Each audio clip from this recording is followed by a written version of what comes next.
और देखिए आज जो खास मेहमान हमारे साथ जुड़ रहे हैं, राजीव पांडे हैं बीजेपी से, कांग्रेस से हैं आकाश जाधव, एनसीपी शरद गुट से हमारे साथ सीमा मलिक जुड़ रहे हैं और शिवसेना शिंदे गुट से हमारे साथ हैं गुलाबचंद दुबे जी और शिवसेना यूबीटी उद्धव ठाकरे गुट से हमारे साथ हैं इंतखाब फारूकी। आप सभी का स्वागत। और साथ ही आप देख रहे हैं दो सहयोगी हमारे साथ जुड़ गए हैं। मुंबई से आप देख रहे हैं विनोद जगदाले हमारे साथ लाइव जुड़ गए हैं और वरिष्ठ सहयोगी राजीव रंजन भी हमारे साथ जुड़ गए। कोट ये अकोला का एक तहसील है और वहां पर नगर परिषद के जो चुनाव हुए थे, भारतीय जनता पार्टी को वहां पर अपना सत्ता में आने के लिए जो जरूरी सीटें जो चाहिए थी, वहां पर फिर उन्होंने एमआईएम के साथ हाथ मिलाया और ये स्थानीय नेताओं ने यह फैसला लिया। इस फैसले की जानकारी जब भारतीय जनता पार्टी के आला नेताओं के पास पहुंची तो हड़कंप मच गया। इंतखाब साहब, आपको तो हैरानी नहीं हुई होगी? तभी बोलनी चाहिए हो भाई, जब कब के बिछड़े दो भाई आपस में मिल गए तो यहाँ की तो राजनीति में कुछ भी कभी भी हो सकता है।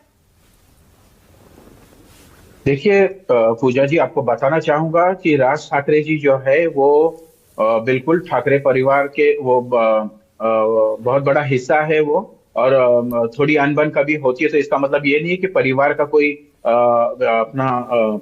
कोई अपना हिस्सा कोई अलग हो जाता है। बिल्कुल खून खून होता है और जरूरत पे एक दूसरे के साथ खड़े होते हैं।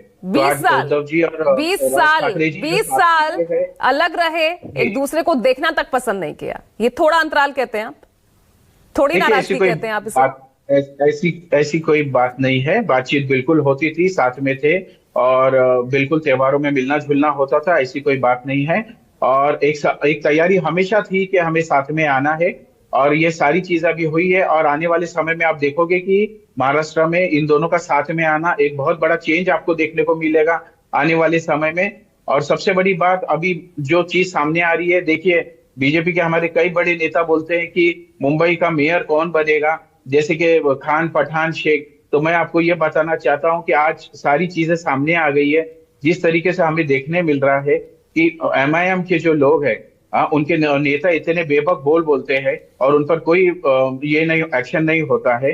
गाड़ी भर भर के उनके नेता मुंबई आते, इतना उनको परमिशन कौन देता है? तो आज ये चीजें जाहिर हो गई है कि ये लोग मिलकर, जैसे बी टीम बोला जाता है, तो आज सारी चीजें लोगों के सामने आ गई है। तो हम तो ये बोलते हैं, हमने तो स्वर्गीय बाला साहब ठाकरे ने यही सिखाया है कि 80% हमको समाजकरण करना है और 20% राजकारण।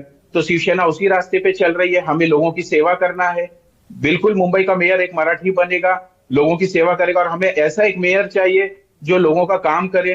आज समस्या है हॉस्पिटल की, रस्तों की, सफाई की और कई चीजें हैं, कई अहम मुद्दे हैं। बच्चों को पार्क चाहिए, तो हमें ऐसा मेयर चाहिए जो मुंबई का विकास करे, मुंबई को आगे लाए, ना कि हम ये सोचे कि मुंबई का मेयर। विचारधारा को तो ताक पर रखा ही जा रहा है। गठबंधन धर्म का भी कहाँ पालन हो रहा है?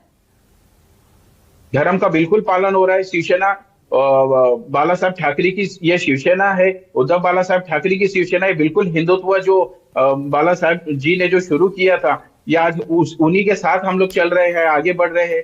ऐसी कोई बात नहीं है कि हमने किसी चीज को छोड़ दिया है और हम पीछे छूट गए।